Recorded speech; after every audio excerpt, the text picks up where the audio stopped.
Datanglah beliau ke rumah si fulan yang sakit, yang 3 hari sebelumnya berturut-turut ngelempari beliau dengan kotoran. Saat diketuk, yang kesakitan itu nanya, siapa di pintu? Rasul menjawab, Muhammad. Gemeteranlah dia, karena dia tahu dia berbuat salah 3 hari sebelumnya.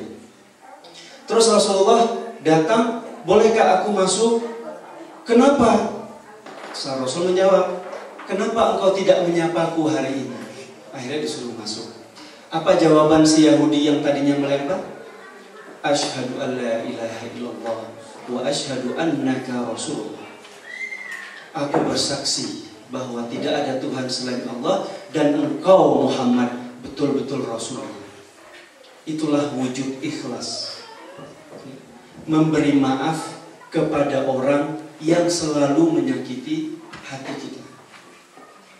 Kembali ke konteks ayat, wa ma umiru illa liya'budullah mukhlishina lahuddin. Tidaklah Allah perintahkan kepada manusia kecuali beribadah kepada Allah dengan penuh ikhlas.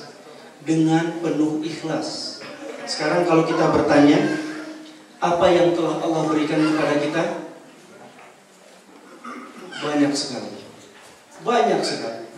Saya ingat dulu pepatah di Gontor itu, setiap sholat maghrib, selesai sholat maghrib itu ada namanya bagian informasi mengumumkan, Inna sihhata tajun ala ru'usil asihha la yaraha illa al-marda.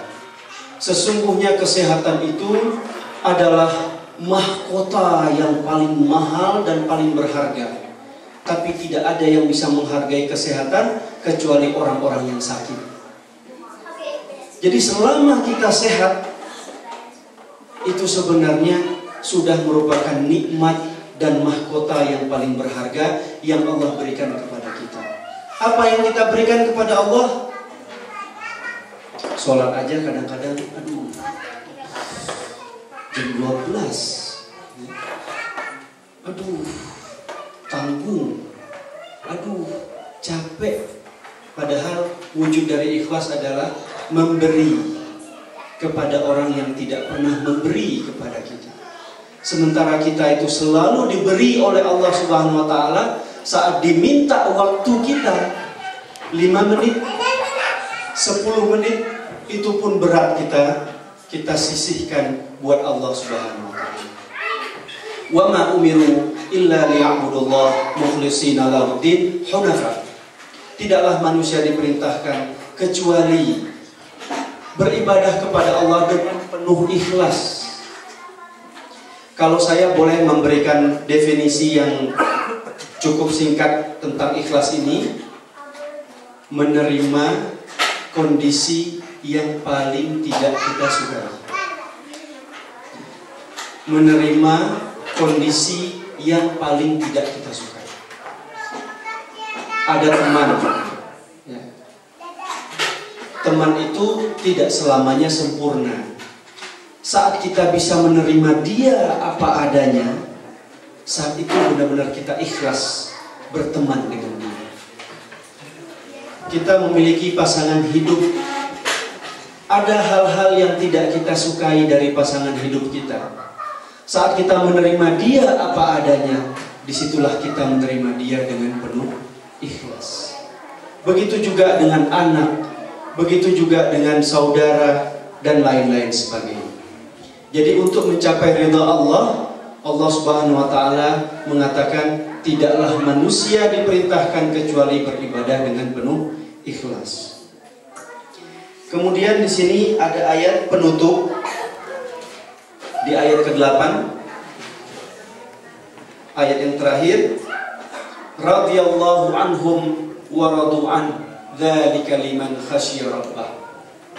Allah akan ridha kepada orang yang demikian. Dan Allah akan memberikan balasannya seperti yang dikatakan di ayat 8 surah Al-Bayyinah ini, surga, dan mereka akan kekal di dalamnya. Mereka akan ridha dengan ganjaran yang mereka dapatkan, dan Allah pun ridha memberi mereka karena keikhlasan mereka saat mereka menjalankan semua bentuk ibadah. Ibadah tolong bapak-bapak, ibu-ibu, tidak diartikan hanya dengan sholat, puasa, zakat, dan haji saja. Tapi ibadah mencakup seluruh aspek kehidupan manusia. Ya. Mendidik anak itu adalah ibadah, bekerja adalah ibadah. Apalagi buat seorang istri, ya, melayani suami itu adalah ibadah. Menyiapkan makanan, membersihkan rumah, dan lain sebagainya. Bahkan dalam sebuah hadis Rasulullah SAW bersabda, ketahuilah ada 3 kelompok, sekali berbuat dia mendapatkan 2 pahala. Ada 3 kelompok yang sekali berbuat dia mendapatkan 3 pahala. Salah satunya siapa? Ya. Orang yang bekerja untuk Tuhan dan Tuhannya. Maksudnya di sini orang yang bekerja sebagai apapun dia bekerja untuk tuannya, ada atasannya, dan dia juga bekerja untuk Tuhannya. Sekali bekerja dia mendapatkan 2 pahala. Terus berkenaan dengan fikih Ramadan, pada kesempatan hari Sabtu yang lalu saya sudah menyampaikan ada beberapa hukum yang kita dapat simpulkan dari surat Al-Baqarah. Yang pertama tentang orang-orang yang tidak mampu dalam berpuasa. Yang tidak mampu ini sedikit sekali dikaji dan digali. Selama ini kita memahami tidak mampu itu terbatas kepada orang ibu-ibu yang hamil dan ibu-ibu yang menyusui. Padahal ketidakmampuan ini sangat luas sekali. Intinya adalah orang ingin mencapai sifat takwa, bukan ingin memudah-mudahkan agama. Jadi bagi mereka yang tidak mampu berpuasa seperti di negara Eropa ini di musim panas, dan saya telah mengatakan 5 tahun ke depan kita akan berpuasa hampir 18 jam. Ya. Jadi ada ketentuan yang tidak mampu karena format cuaca dan kondisi, ada ketidakmampuan karena tuntutan pekerjaan, ada ketidakmampuan karena tuntutan alam, seperti ibu-ibu yang menyusui dan ibu-ibu yang hamil.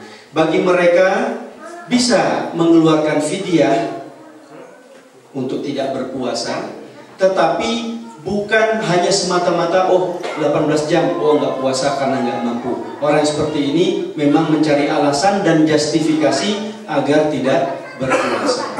Saya rasa demikian paparan yang dapat saya sampaikan berkenaan dengan tema hari ini. Akan lebih baik kalau pengajian sekarang ini kita kembangkan dengan tanya jawab. Saya persilakan. Terima kasih Ustaz atas tausiah dan pencerahannya. Semoga kita juga dijadikan dan dimasukkan dalam golongan orang-orang yang ikhlas untuk melakukan apapun. Amin ya robbal alamin. Baik, seperti biasa sesi kedua adalah sesi tanya jawab, sesi yang sangat penting untuk mengembangkan materi dan juga tema ini. Tidak terpaku dengan tema yang sekarang, bebas apapun itu. Mungkin kita bagi 2 sesi atau 3 sesi ya. Langsung satu orang jawab atau kita kumpul? Baik, mungkin dari ibu-ibu dulu kami persilahkan untuk bertanya.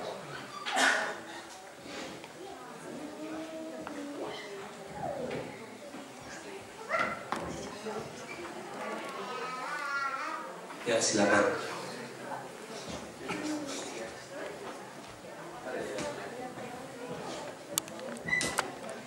Halo Pak Ustadz, Assalamualaikum warahmatullahi wabarakatuh. Jadi gini, tentang sholat. Karena kemarin saya terlalu kecapean, saya tidur jam 11, terus saya benar-benar gak bangun, subuhnya gak bangun. Pas bangun-bangun udah 6:30. Saya kaget, udah 6:30, udah siang. Karena saya mikir saya belum sholat subuh, bangun, sholat subuh, wudhu, sholat subuh. Itu gimana hukumnya? Karena saya mikir daripada saya nggak sholat, masih mending saya terlambat. Makasih. Wassalamualaikum. Waalaikumsalam. Jadi yang sudah dilakukan itu benar, ya. Dan ada hadis yang mengatakan Rasulullah SAW bersabda, "Man nama an salatin aw nasiyaha falyusalliha idza dzakaraha atau mata dzakaraha dalam redaksi yang lain. Apabila seseorang itu kebablasan tidur, kemudian pas dia bangun waktu sholat sudah kelewatan, hendaklah dia sholat saat dia ingat atau saat dia sadar.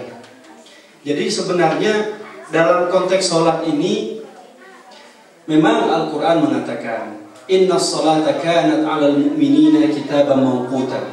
Sesungguhnya sholat itu diwajibkan bagi orang-orang yang beriman dengan waktu tertentu. Ada ketentuan waktunya, nggak bisa sembarangan. Tapi kalau memang karena kecapean dalam kondisi tertentu sehingga ketiduran atau kebablasan, hendaklah kita langsung sholat yang telah tertinggal tadi. Cuma yang harus kita pikirkan, jangan menjadi kebiasaan. Ya, jangan menjadi kebiasaan. Oh, kata Ustadz boleh tuh sholat jam 9 pagi gitu ya. Udah sengaja bablas sampai jam 9. Nah, kalau ini dari niatnya saja sudah tidak benar. Tapi kalau memang dengan tuntutan kerjaan, kondisi dan lain sebagainya, ketiduran, kelupaan dan lain sebagainya, langsung kerjakan. Terus ini tadi belum tahu hadisnya kan? Ternyata ada loh hadisnya yang menyatakan apabila sudah ketiduran, sholatnya kebablasan karena tidur, maka hendaklah dia sholat setelah dia ingat atau kapan dia bangun. Nah, jadi kalau kita melihat bapak-bapak, ibu-ibu sekalian, ini contoh jelas ya dari Mbak itu tadi. Ternyata agama itu tidak sulit kalau kita punya niat yang baik.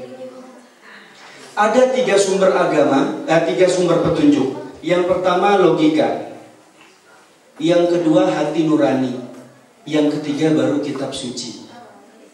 Logika merupakan salah satu sumber petunjuk, tetapi logika itu sangat gampang terselewengkan dengan kepentingan, dengan justifikasi dan lain sebagainya. Hati nurani juga merupakan sumber petunjuk. Tetapi sumber petunjuk hati nurani ini gampang terselewengkan dengan adat dan kebiasaan. Tapi kitab suci, khususnya Al-Quran, itu merupakan sumber petunjuk yang tidak bisa diubah. Jadi kalau seandainya kita tidak menemukan dalil atau belum tahu, gunakan logika sehat kita. Karena saat kita menggunakan logika sehat kita, kita akan mencapai aturan agama yang benar. Ya. Itu pernah ditanya oleh Rasulullah kepada Mu'az bin Jabal. Saat Mu'az bin Jabal itu ditugaskan pergi ke Yaman, Rasul bertanya, bagaimana kamu akan memutuskan hukum nantinya di Yaman sana? Mu'az bin Jabal bilang, dengan kitab, maksudnya dengan Al-Quran. Kalau belum kamu temukan di Al-Quran, dengan sunnah, dengan hadis. Kalau di hadis nggak ada, dengan akal dan logikaku. Terus Rasul menepuk dadanya, mudah-mudahan engkau selalu dilindungi oleh Allah Subhanahu wa Ta'ala.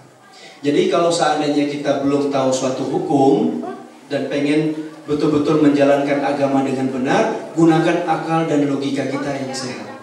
Insya Allah kita akan mendapatkan petunjuk yang benar. Setelah itu baru dikonfirmasikan kepada orang yang mengerti agama. Apalagi kita yang sudah tinggal di Eropa sini terbiasa menggunakan logika kita yang sehat, ya, terbiasa menggunakan logika kita, gunakan akal dan logika kita. Setelah itu baru konfirmasikan kepada mereka yang berilmu apakah yang kita lakukan benar atau tidak. Ternyata yang kesimpulan yang Mbak itu lakukan ternyata sesuai dengan apa yang pernah disabdakan oleh Rasulullah SAW. Terima kasih Ustadz. Mungkin sudah cukup puas. Oh, ada titipan pertanyaan dari online. Silakan Pak Ustadz. Assalamualaikum warahmatullahi wabarakatuh. Saya ingin menyampaikan pertanyaan dari Bu Erli yang menanyakan tadi Ustadz menjelaskan tentang ikhlas ya, tentang memaafkan orang lain yang sering melakukan kesalahan bagi kita. Beliau bertanya, apakah tidak bahaya sehingga orang yang melulu dimaafkan akan terus-menerus bersikap seenaknya gitu. Bahaya yang beliau maksud adalah bahaya membenarkan sikap-sikap yang menjadikan pihak lain itu ikhlas. Demikian.